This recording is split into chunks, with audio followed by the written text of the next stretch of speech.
என்னத்தப்பா இன்னைக்கு இருக்க மழையத்தான் திடீர்னு காணாம போகுது. திடீர்னு மலைகள் காணாமல் போகும் அதிசயம். இது உங்க ஊர்ல நடக்குதான்னு தெரியல. ஆனா எங்க ஊர்ல நடக்குது. இந்த மலைகள் காணாமல் போகும் அதிசயம் எப்படி நடக்குது அப்படின்றத இந்த வீடியோல நம்ம பார்க்கலாம். இது ஈகிள் விஷன். நான் உங்க சுரேஷ். வாங்க வீடியோக்குள்ள போலாம்.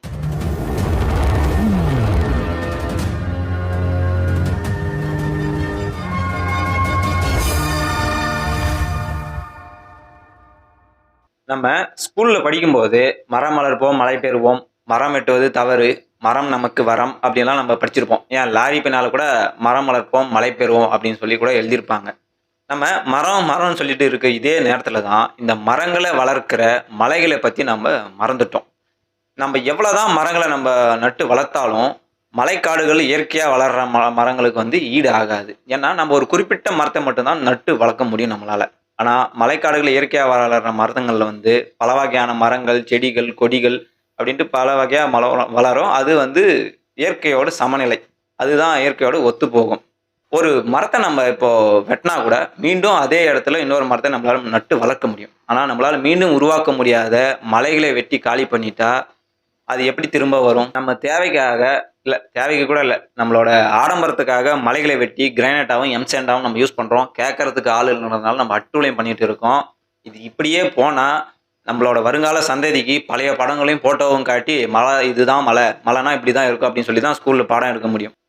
ஏன்னா தமிழ்நாட்டில் ஏற்கனவே பாதி மலைகளுக்கு மேலே வெட்டி காலி பண்ணிட்டாங்க. ஏற்கனவே தமிழ்நாட்டில் இருக்கிற மணலெல்லாம் அள்ளி பக்கத்து ஸ்டேட்டுக்கும் வெளிநாட்டுக்கும் விற்றுப்புட்டு மணல் அள்ள தடைன்னு சொல்லிட்டாங்க.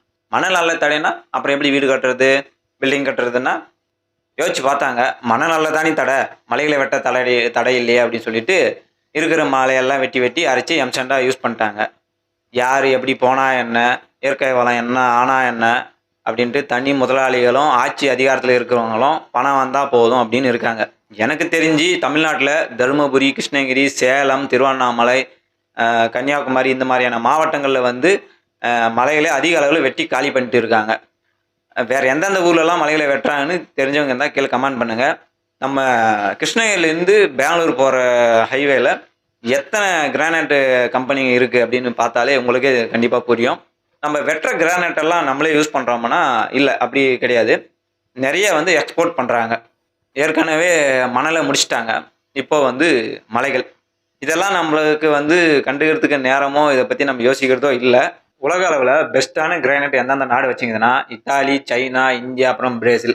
இதில் அதிக அளவு எந்த நாடு வந்து எக்ஸ்போர்ட் பண்ணுது அப்படின்னா இந்தியா தான். அதில் தமிழ்நாடும் வந்து முக்கியமான இடத்துல இருக்குது.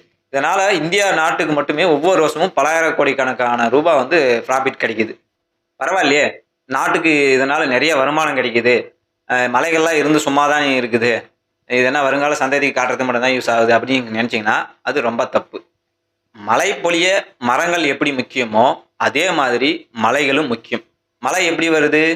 மரங்கள் வந்து மேகங்களை குளிர்விக்குது, அதனால் வந்து மழை பெய்யுது. இது எல்லாருக்கும் தெரியும். ஆனால் ஒரு ஹைட்டான மலை இருந்தால் அந்த மலையை சுற்றி மேகங்கள் சூழ்ந்து இருப்பதை நீங்கள் பார்த்துருப்பீங்க. இதுக்கு காரணம் மலைகள் ஹைட்டாக இருக்கிறதுனால மலைகள் மேலே இருக்கிற மரங்களும் ஹைட்டாக இருக்குது. இதனால் எங்கேயோ போகிற மேகங்களை தன் பக்கம் ஈர்த்து மேகங்களை குளிர்வித்து அது வந்து மழையாக பெய்யும்.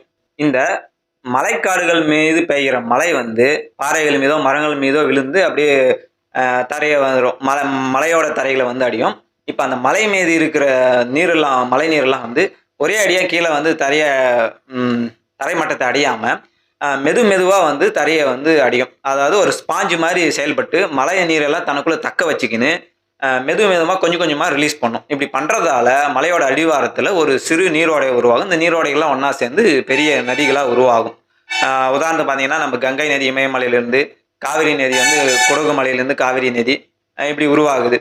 இப்படி மலைகள் இல்லைன்னா பெய்கிற மழையெல்லாம் ஒரே நேரத்தில் வெள்ளமாக போயிட்டு தண்ணியெல்லாம் கடலில் கலந்துடும். இதனால் நம்மளுக்கு வந்து எந்த யூஸுமே கிடையாது. இந்த வேலையை வந்து மலைகள் தான் வந்து சமநிலைப்படுத்துது. நான் சொல்கிறதெல்லாம் பருவமழை. புயல் மழை வந்து இதுக்கு வந்து ஒர்க் அவுட் ஆகாது. அது வந்து போகிற பக்கத்துக்கு பேஞ்சிட்டு போயிடும். அதனால் நம்மளுக்கு எந்த யூஸும் இல்லை. பருவமழை பெஞ்சாதான் பூ பூக்கிற நேரத்தில் பூ பூக்கும், காய் காய்க்கிற நேரத்தில் காய் காய்க்கும். அறுவடை பண்ணும்போது நம்மளால் அறுவடை பண்ண முடியும். சரியா? இப்போ உங்களுக்கு புரியும் நினைக்கிறேன் ஒரு நதி எப்படி உருவாகுது, அதுக்கு மலைகளோட பங்களிப்பு என்ன அப்படின்றது. இதெல்லாம் ஒரு பக்கம் இருந்தாலும் அந்த கிரானைட் ஃபேக்ட்ரியில் அந்த கல்லில் வெட்டுறதுக்கு ஒரு பிளேடு யூஸ் பண்ணுவாங்க. அந்த பிளேடு ஹீட் ஆகாமல் இருக்கிறது அதுக்கு வந்து தண்ணி விடுவாங்க. அந்த தண்ணியும் அந்த கற்கள்லேருந்து வர பவுடரும் சேர்ந்து ஒரு குழம்பு மாதிரி வரும். அது வந்து விவசாய நிலங்களில் கலந்து விட்டுறாங்க. அந்த விவசாய நிலங்கள் கலக்கும்போது என்ன ஆகும்னா அது விளைவிக்க தகுதி இல்லாத தரிசு நிலமாக மாறிடும். அதுக்கப்புறம் இந்த மலைகளுக்கு வெடி வைக்கும்போது பக்கத்து ஊரில் இருக்கிற மரங்கள், செடிகள், அப்புறம் விவசாய பயிர்கள் மீதெல்லாம் அந்த டஸ்ட்டு படர்ந்து அதோட வளர்ச்சியே பாதிக்குது. அது மட்டும் இல்லாமல் இந்த பக்கத்து ஊரில் இருக்கிறவங்களுக்கு அந்த டஸ்ட்டால் சுவாசிக்கிறதுல பிரச்சனை இருக்குது அப்படின்னு சொல்லி கம்ப்ளைண்ட் பண்ணியிருக்காங்க. அப்புறம் இந்த வெடி வைக்கும்போது பக்கத்து கிராமங்களில் இருக்கிற வீடுகளெல்லாம் விரிசல் விடுது. அதிகமாக கஷ்டப்பட்டு கட்டின வீடுங்கள்லாம் விரிசல் விட்டுருது அப்படின்னு சொல்லி கம்ப்ளைண்ட் பண்ணியிருக்காங்க. சுரங்கங்களில் வெடி வெடிக்கும் போது சுற்றுவட்டார கிராமங்களில் உள்ள வீடுகள் அதிர்வுக்குள்ளாகி விரிசல் அடைந்துள்ளன. சிமெண்ட் ஆலை மற்றும் வெடி வைத்து கற்களை எடுக்கும் போது அங்கிருந்து நச்சுப்புகையால் குழந்தைகளும் கர்ப்பிணி பெண்களும் பெரிதும் பாதிக்கப்பட்டுள்ளனர். நெல்லை மாவட்டம் நாங்குநேரி தாலுகா கடம்பூடு வாழ்வனுடைய கிராமத்தில் வந்து இந்த கோரி அமைக்கப்பட்டிருக்கிறது. இந்த கோரியினுடைய அமைக்கப்பட்டதால் 4 பஞ்சாயத்துகள், அதாவது கடம்பூடு வாழ்வு, சூரங்குடி, புதியகுறிச்சி, வடுவுச்சி, 4 பஞ்சாயத்தினுடைய விவசாய நிலங்கள் பாதிக்கப்பட்டிருக்கிறது. இந்த விவசாய நிலங்கள் பாதிக்கப்பட்டு மட்டுமல்லாமல் குடிநீர் ஆதாரம், இந்த பகுதிகளுக்கே வந்து இந்த பகுதியில் குடிநீர் ஆதாரம், இந்த கிரேட் கோரி ஆரம்பிக்கப்பட்டது பொதுப்பணித்துறைக்கு சொந்தமான கால்வாயும் உள்ளது. சுமார் 20 கிராமங்கள் இதனால் பாதிக்கப்பட்டிருக்கு. மேலும் ஒரு சுமார் 30,000 மக்கள் பாதிக்கப்படுறாங்க. சரி, இப்போ இதை நம்ம பயன்படுத்துறதெல்லாம் நிறுத்திட்டுங்க அப்படின்னா இதெல்லாம் நின்றுமா, இதெல்லாம் சரியாயிருமான்னு கேட்டிங்கன்னா கண்டிப்பாக நிற்க போகிறதில்ல. ஏன்னா இதெல்லாம் கிரானைட்டாக மாற்றி எல்லாம் எக்ஸ்போர்ட் பண்ணிடுவாங்க வெளிநாட்டுக்கு. அப்போ இது எப்படி தான் நிறுத்துறது அப்படின்னு கேட்டிங்கன்னா இதுக்கு கடுமையான சட்டங்களும் சரியான அரசியல் அமைப்பும் நம்மளுக்கு தேவை. ஒரு சரியான அரசியல் அமைப்பு தலைவர்களை வந்து நம்ம தேர்ந்தெடுக்கும் போது, அதாவது மண் மீது மக்கள் மீதும் இயற்கை மீதும் அக்கறையாக இருக்கிற ஒரு தலைவரை நம்ம தேர்ந்தெடுக்கும் போது இதெல்லாம் தடுக்க முடியும். அது வந்து நம்ம கையில் தான் இருக்குது. சரி, நான் சொல்கிற மாதிரி ஒரு நல்ல அரசியல் அமைப்பு வந்து நம்ம தேர்ந்தெடுத்தோம், நல்ல தலைவர்கள் கிடைச்சிட்டாங்க, இதை வந்து தடை பண்ணிட்டாங்க அப்படின்னா நம்ம எப்படி வீடு கட்டுறது, பில்டிங்லாம் எப்படி கட்டுறதுன்னு நீங்கள் கேட்டிங்கன்னா இதுக்கு நிறைய மாற்று வழிகள் இருக்குது. அமெரிக்கா போன்ற நாட்டில் வந்து மரத்தாலான வீடுகளை வந்து கட்டுவாங்க. இதனால் வந்து மணல், ஜல்லி, சிமெண்ட்டு, கிரானைட்டு இது போன்ற தேவைகளை வந்து நம்மளால் முற்றிலும் தவிர்க்க முடியும். அப்படி இல்லைனாலும் ஸ்டீலில், அதாவது இரும்பில் வந்து நம்மளால் பில்டிங்ஸை கட்டலாம். இது வந்து ரீயூஸ் பண்ணலாம் மெட்டலில் வந்து. அதனால் அந்த மாதிரி பண்ணலாம். இயற்கையை வந்து நம்ம எந்த அளவுக்கு பாதுகாப்பாக வச்சுக்கிறோமோ அதே அளவுக்கு இயற்கை நம்மளை பாதுகாப்பாக வச்சுக்கும். இதுதான் உண்மை. இப்போ இந்த மரத்தை பூரா வெட்டிவிட்டா என்ன ஆகும்? மரத்தை பூரா வெட்டிட்டா வெறும் மழை தான் இருக்கும். மழை மட்டும் தான் மிஞ்சுமா? அது எப்படி இருக்கும்? பெரிய மழை பெஞ்சதுன்னா மண்ணெல்லாம் கரைஞ்சு போயிட்டு வெறும் பாறை தான் இருக்கும்.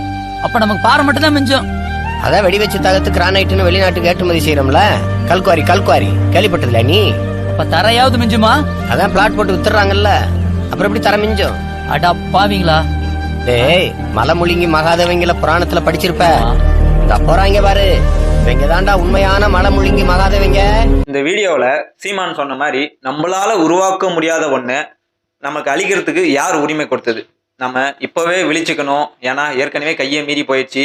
நம்ம ஆல்ரெடி ரோடு போடுறோம், வீடு கட்டுன்ற பேரில் மண்ணுக்கு அடியில் இருக்கிற கல்லெல்லாம் வெட்டி நம்ம யூஸ் பண்ணிட்டோம். அது கூட பரவாயில்ல, இயற்கையில் பெரிய மாற்றத்தை ஏற்படுத்தாது, பெரிய பிரச்சனை இல்லை. ஆனால் இப்போ நம்ம அதையும் பத்தாமல் அதையை தாண்டி மண்ணுக்கு மேலே இருக்கிற மலைகளை நம்ம வெட்ட வந்துட்டோம். நம்ம முன்னோர்கள் தெரிஞ்சோ தெரியாமலோ ஒவ்வொரு மலைகள் மீது ஒரு கோயிலை கட்டி வச்சுட்டு போனாங்க. அட்லீஸ்ட் அந்த மலைகளாவது நம்ம மிஞ்சும் நம்புவோம். மலைகள் இல்லைன்னா நதிகள் இல்லை, நதிகள் இல்லைன்னா அணைகள் இல்லை, அணைகள் இல்லைன்னா நீர்ப்பாசனம் இல்லை, நீர்ப்பாசனம் இல்லைன்னா விவசாயம் இல்லை, விவசாயம் இல்லைன்னா உணவு இல்லை. இது வந்து ஒரு சைக்கிள். இந்த சைக்கிளை நம்ம பிரேக் பண்ண நினச்சிங்கன்னா அது நமக்கு தான் பிரச்சனை. கண்டிப்பாக உங்களுக்கு புரிஞ்சிருக்குன்னு நான் நினைக்கிறேன். இந்த மாதிரி உங்களுக்கு, எனக்கு, நம்ம எல்லாருக்கும் யூஸ்ஃபுல்லான விஷயங்களை நீங்கள் தெரிஞ்சுக்கணுன்னா நம்மளோட ஈகிள் விஷன் சேனலுக்கு சப்ஸ்கிரைப் பண்ணி சப்போர்ட் பண்ணுங்கள். நன்றி, வணக்கம்.